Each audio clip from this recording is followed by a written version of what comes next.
नाज़रीन, मैं सैयद सोहेल कमर अपने यूट्यूब चैनल कमरनामा से मुखातिब हूँ और जड़ावाला में जो कुरान शरीफ की बेहुरमती हुई उसके कर्ता धर्ता को पकड़ लिया गया और उसके जिम्मेदारान जो थे उनका भी तयन कर लिया गया। पता ये चला है कि वहाँ का जो जड़ावाला का जो एसी था, असिस्टेंट कमिश्नर, वो क्रिश्चियन था और उसने पुलिस को रोका कि वहाँ उस इलाके में जाने से। उसने मुजरिमों को जो इस बेहुरमती के जिम्मेदार थे उनको शेल्टर दिया। क्यों किया उसने ऐसा?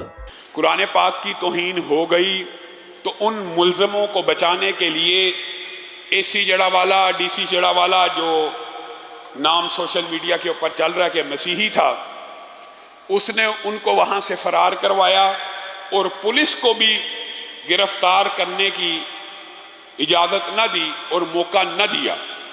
जब आवाम को इस बात का पता चल गया कि एक तौहीन कुरान करने वाला ऐनी शहादतें मौजूद हैं, वो पुलिस को पकड़वाना चाह रहे हैं और पुलिस उनको पकड़ नहीं रही, आवाम जो ये सोचती है पुलिस ने छोड़ दिया, चाहे एसी ने छुड़वाया, डीसी ने छुड़वाया, वो फरार हो चुके हैं, तो आवाम मुश्तिल होगी। और उस इश्तियाल के अंदर जो काम उन्होंने किया वो भी एक जुर्म है। एहतजाज का भी एक तरीका है, एहतजाज भी पुरअमन आइन और कानून के दायरे में होना चाहिए। लेकिन एक बात जो मैं इंतजामिया से, पुलिस से, इदारों से, एजेंसियों से कहना चाहता हूँ कि हुर्मत कुरान के ऊपर हर मुसलमान का तन मन धन कुर्बान है। हुर्मत कुरान और तौहीन कुरान किसी सूरत कबूल नहीं है, किसी सूरत कबूल नहीं है। लेकिन इस्लाम में जो रद्द अमल के तौर पे हुआ, चर्चिस को जलाया गया या उनकी आबादी का घेराव जलाओ किया गया, ये भी इस्लाम में किसी तौर पे कबूल नहीं है। ये भी काबिल मुज़म्मत है, मुज़म्मत है, मुज़म्मत है। लेकिन आपने इंसाफ का तराजू कायम करना है। इनिशिएट किसने किया, इग्निशन किसने दिया, आग के ऊपर पेट्रोल किसने छिड़का, उन अनासर का कड़ा एहतसाब होना चाहिए कि जिन लोगों ने इस सारी सिचुएशन को मिस हैंडल किया, ये कोई बड़ी बात नहीं थी। ये तो एग्जाम्पल्स आप सेट कर सकते हैं। तो कुछ लोगों ने तौहीन की, लोगों ने आपको इतला दी, लोग इकट्ठे हुए, आप उनको पकड़ के गिरफ्तार करके ले जाएं, कितना आराम के साथ मामला हल हो गया। लेकिन जब आप उनको फरार करवाएंगे, उनको प्रोटेक्ट करेंगे, उनको तहफ़्फ़ुज़ देंगे, मैं जस्टिफिकेशन पेश नहीं कर रहा, तो अवाम के जज्बात मुश्तिल होंगे। बुरा हो उस शख्स का जिसने जलाओ गिराओ की बात की, जिसने गिरजे गिराने की बात की, बुरा है वो शख्स। तमाम उलमा का इत्तफाक। भाई जब आप गुस्ताखाने रसूल को तहफ़्फ़ुज़ देंगे तो फिर तो पूरी कायनात में आग लगेगी, और उस आग को लगाने वाला वो शौकत मिर्ज़ी, शौकत साई, एसी असिस्टेंट कमिश्नर जड़ावाला है, वो जिम्मेदार है वाक़े का। कोई मुसलमान इस वाक़े का जिम्मेदार नहीं।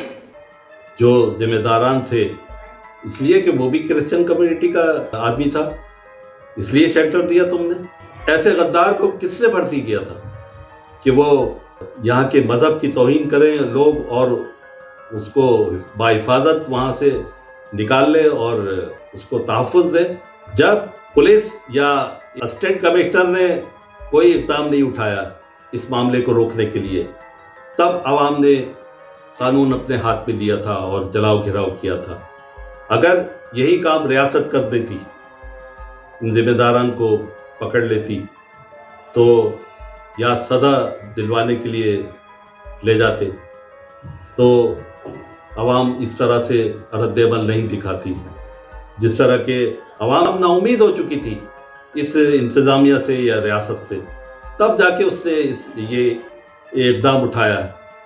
तो कैसे गद्दारों को हटाया जाए फ़ौरन, जो इस वाक़े के असल जिम्मेदार हैं, जो रियासत में बैठ के गद्दारी कर रहे हैं, उनको हटाया जाए फ़ौरन, फिल-फौर। आखिर में मैं दुआ हूँ कि ऐसे अनासिर का कलाकमा किया जाए जो इस वाक़े के ज़िम्मेदार थे और जिनका मजहबी फरीज़ा भी था।